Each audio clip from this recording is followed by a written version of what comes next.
कहते हैं कि रियासत माँ के जैसी होती है, लेकिन कराची में ज़ेर तालीम तुर्बत बलूचिस्तान से ताल्लुक़ रखने वाले हयात बलोच की गोलियों से छलनी खून में लथपथ लाश ज़मीन पर पड़ी देखी और लाश के पास नौजवान के माँ बाप अपने बेटे के इस तरह बहीमाना अंदाज में कत्ल किए जाने पर बैठे तड़पते देखे तो दिल में ख्याल पैदा हुआ कि न जाने उस नौजवान ने मरते वक्त और उसके माँ बाप ने अपने बच्चे के अपने सामने मारे जाने पर रियासत माँ के बारे में क्या सोचा होगा। अभी तक की इतलात के मुताबिक एफसी के एहलकार ने इलाके में एफसी की 2 गाड़ियों पर हमले के बाद इस नौजवान को इसके माँ बाप के सामने मार डाला। खबरों के मुताबिक एफसी ने मुतल्लिका एहलकार को एफआईआर दर्ज होने के बाद पुलिस के हवाले कर दिया है। वफाकी वजीर बराए इंसानी हुकूक शीरी मज़ारी ने हयात बलोच के कत्ल के वाक़े पर इंक्वायरी का मुतालबा किया है।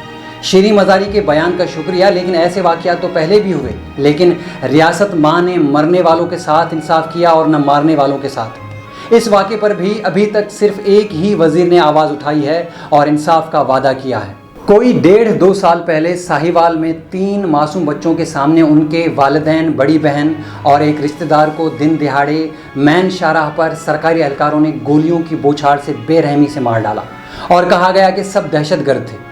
जो सरकारी एहलकारों ने कहा वो सब झूठ था, जो मारे गए वो सब के सब बेगुनाह थे।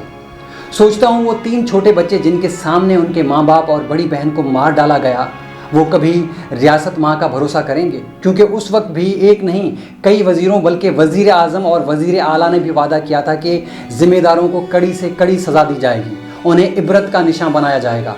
लेकिन ऐसा कुछ नहीं हुआ, क्योंकि तमाम के तमाम एहलकारों जिन्होंने दुनिया के सामने ये कत्ल किए सबको बाइज़्ज़त बरी कर दिया गया। वहाँ मौजूदा अफराद ने अपने मोबाइल से इस वाक़े की वीडियोज़ भी बनाई, गवाह भी मौजूद थे, लेकिन बहुत कुछ होते हुए भी साहिवाल वाक़े के ज़िम्मेदारों को इबरत का निशान न बनाया जा सका। यही कुछ कराची में नकीबुल्लाह मसूद के साथ भी हुआ। वो भी बेगुनाह था, बेकसूर था, उसे भी दहशतगर्द का नाम देकर मार दिया गया, लेकिन बाद में साबित हो गया कि वो सब झूठ था।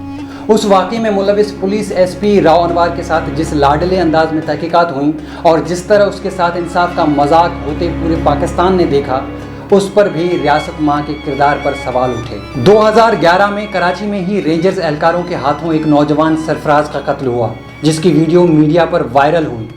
उस वक्त के चीफ जस्टिस ने इस वाक़े पर सो मोटो लिया, ज़िम्मेदारों को गिरफ्तार कर लिया गया, उनका ट्रायल हुआ और उन्हें उम्र कैद की सज़ा भी दी गई। लेकिन 2018 में उस वक्त के सदर ममनून हुसैन ने सज़ा पाने वाले रेंजर्स एहलकारों की सज़ाओं को अपने आईनी इख्तियारात इस्तेमाल करते हुए मुआफ़ कर दिया और यूं रियासत माँ के किरदार पर एक बार फिर सवाल उठा दिए गए और उसको एक बार फिर शर्मिंदा कर दिया गया। 9/11 के बाद जब इस मुल्क में दहशतगर्दी में बेपनाह इजाफा हुआ तो उसके साथ साथ गुमशुदा अफराद और मारवाए अदालत कत्ल के वाक़यात भी इतने बढ़ गए कि रोज़ का मामूल बन गए।